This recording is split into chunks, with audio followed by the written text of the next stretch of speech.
What's happening, everybody? It's Sean with Reactions to the Classics. Today we got a reaction to the Everly Brothers A Song Battle, The Collector versus Hard Year, brought to us by our friend and supporter of the channel, Kevin.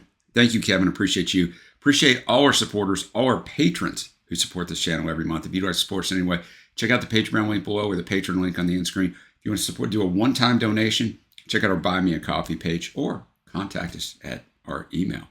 All right, guys. As crazy as this sounds, and it sounds very crazy, we're almost 7 years into this channel. I don't know how many videos, 35, 36, 3,700, I don't know. And we don't have any like singular Everly Brothers reactions up. I think they've appeared on a top 10 or two. That's insane.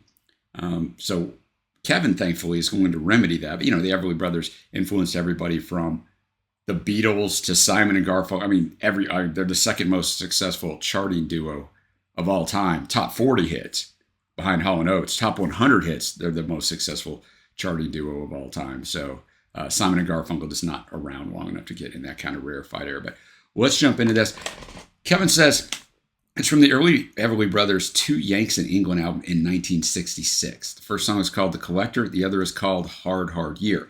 It's confirmed that Jimmy Page played on this album. There's no doubt about that, but I have no idea what tracks he played on. He could have played on either of these, though I'm leaning towards the latter tracks. So you're going to have to listen to that. And I found, despite the album title, only half the tracks were recorded in England, 6 of the 12 tracks were recorded in Hollywood, but still, I mean, half and half, kind of odd back then. The backing band, which Kevin obviously just alluded to, are members of the Hollies, augmented by session players. 8 of the 12 songs featured are credited to L. Ransford, the songwriting pseudonym of the Hollies, of course, Alan Clark, Tony Hicks, and Graham Nash. Jimmy Page and John Paul Jones are also purported to play on the record as session musicians, which they did in a lot of things back then. So I don't know about JPJ. A lot of people tell you, including some of the guys that were involved in it, that Reginald Dwight was there, a.k.a. Elton John, playing the piano, but he denies it. And a lot of other people that were there say, no, that didn't happen. So who knows? It's one of those legends, but it is quite interesting to have whether Reginald was there or not, all these guys in one room. So I'm going to have the lyrics up as always. Thanks again, Kevin.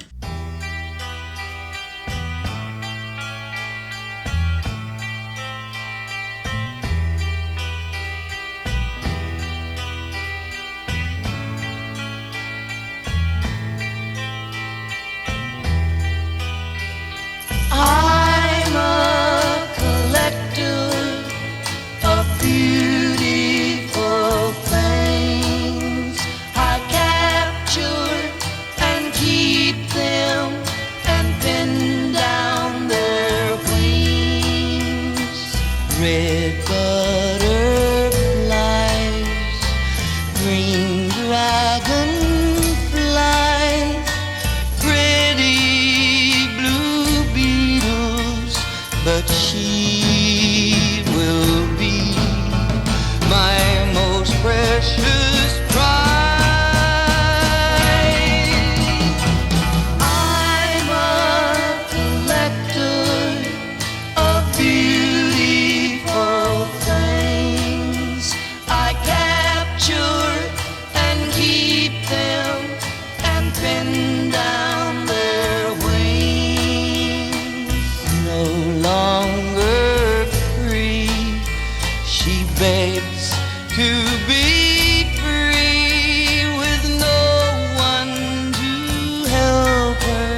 definitely did not see Phil and Don bringing this in 1966. Obviously, they're known as having some of the greatest or the greatest harmonies of all time. So, you're like, I'm going to get this cool song. I know this great harmony is going to sound sonically pleasing. This song is ominous. This song is like, he controls this girl. I'm a collector of beautiful things. I capture and keep them and pin down their wings. Red butterflies, green dragonflies, pretty blue beetles. But she will be my most precious prize. I'm a collector of beautiful things. I capture and keep them and pin down their wings. No longer free, she begs to be free with no one to help her. She'll learn to care depending on me. I don't want to, that's basically the lyrics, and it repeats, but I don't usually read you every lyric. But if you're not listening to the lyrics, you know how it is. People just listen to songs and you just sing along to them. And you don't really realize what they're saying. And then you're like, oh, wait, what? And especially back then, I mean, we're reading lyrics. If you had the albums, a lot of times on the gatefold or inside on the sleeves, they had the lyrics, which is cool. You could see them because you couldn't find them anywhere else. You couldn't go to Genius like I am now and find them. So I don't know if people really snapped. I mean, this wasn't a single or anything that I'm aware of because I couldn't find any research on either one of these songs. This song is a hardcore, serious song. Even the instrumentation and arrangement is ominous. So that one was really good. Now, this one has a title that could tell you it could be a pretty serious one, too. It finishes out this album. It's called Hard, Hard Year.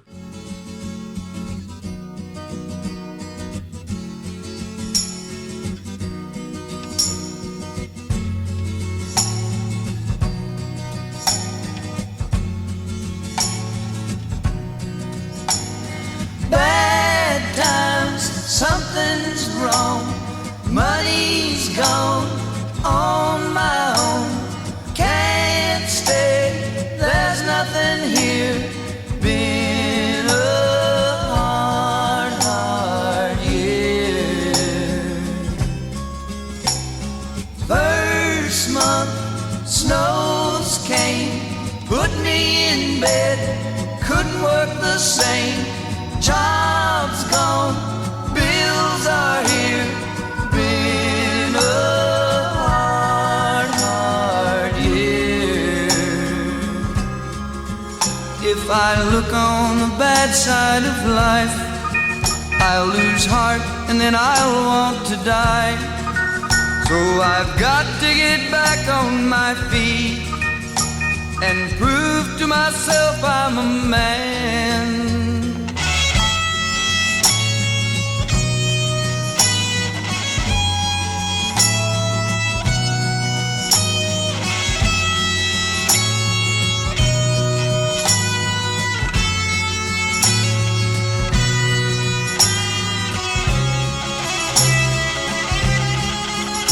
I hope that the bad times have gone.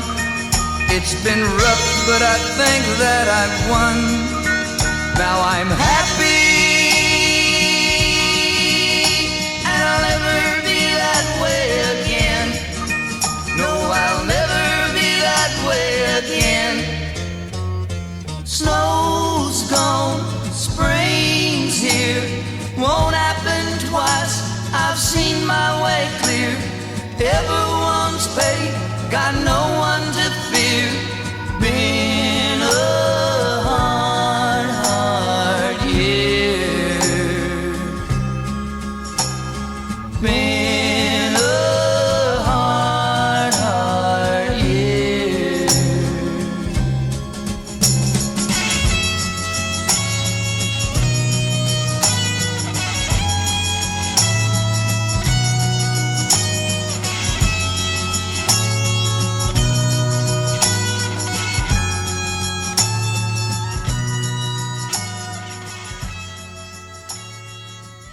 All right, Hard, Hard Year.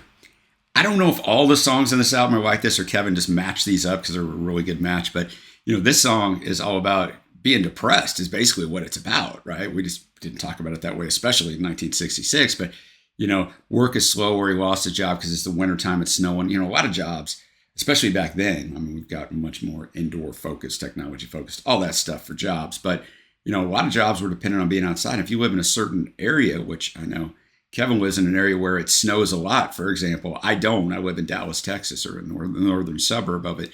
It never snows. I mean, it might snow once a year, barely, but it still shuts down the city. But that's another story. But, you couldn't work the same way. So he's down, not feeling like a man because he couldn't provide. And so, he's like, I've got to get myself out of this. And then at the very end, the spring comes. It's not going to happen to him twice. He's telling himself this will never happen to me again. It's a really good song. And the arrangement is also very good. Not quite as ominous, but very serious. So these are two really good songs. I'm going to have to go check out this album. I didn't know the Everly Brothers had this in them. Now I got to pick a winner. There's no wrong answer, but The Collector is such a crazy song, like in a good way. Like if I play that song for someone now, the Everly Brothers are way, way back, right? And so they're not played a ton nowadays, and haven't been for, decades. But I don't think most people would guess that would ever be the Everly Brothers just because of kind of what you know about them. So I'm going to go with The Collector, but there's no wrong answer here. Let me know what you think down below. What are your favorite Everly Brothers songs? Thanks again to Kevin for bringing this one. And until next time, guys, I will see you.